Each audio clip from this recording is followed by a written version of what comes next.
Good evening. You have an extraordinarily tired Ben coming at you on this Sunday evening, feeling depleted and whatnot.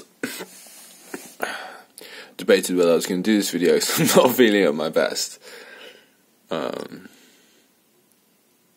I think it's good in some ways to plough through and to not always be obsessed with showing a you that is your best to the world. Potentially it's easy to fall into the trap of trying to seem perfect, etc., or wanting to seem perfect.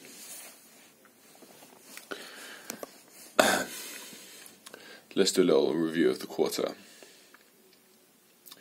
as we come up to, well, we're at the 31st of March now, and yeah, it's been quite a phenomenal quarter in some ways, quite a lot of ways.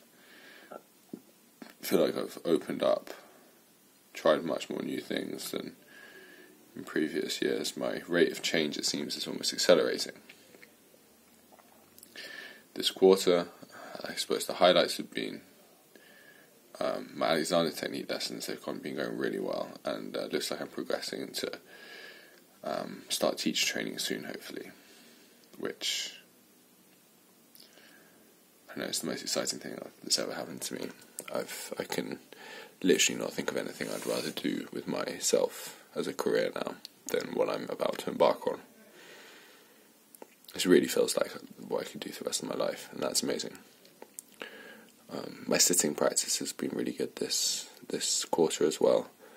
I've just recently ramped up and now sitting for basically 2 hours every day. And that's just like a more is more kind of, it's been really nourishing me.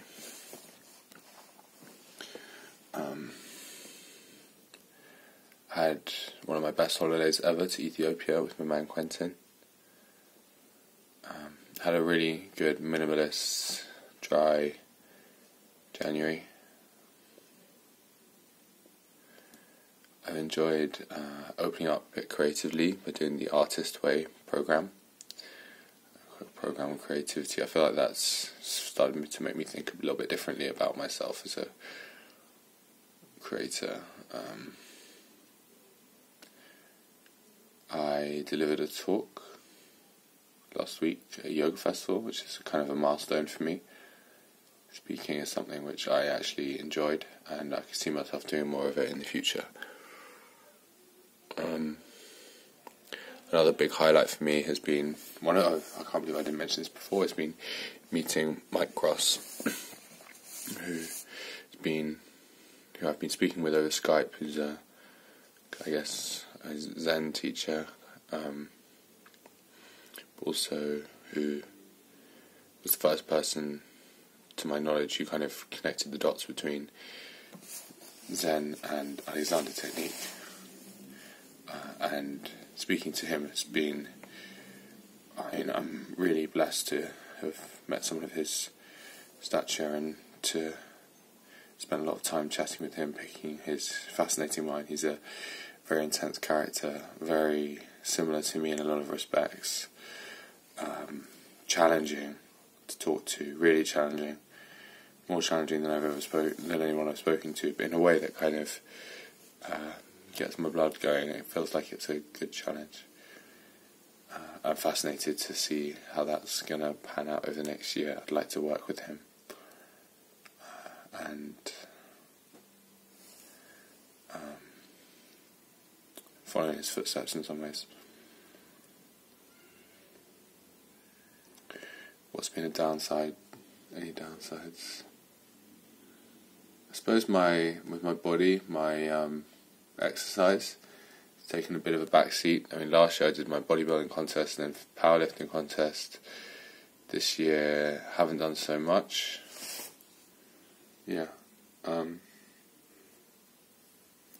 Not sure what's next there. I suppose I did my PT level 2 course as well this quarter. Shit, I've done a lot this quarter. So I guess level 3 would be next term.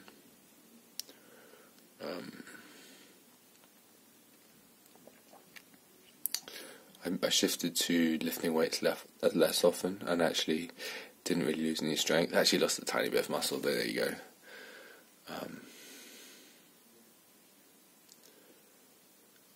So for next quarter, what's going on? Well, hopefully if work let me, I'm going to start teaching learning Alexander technique, teacher training,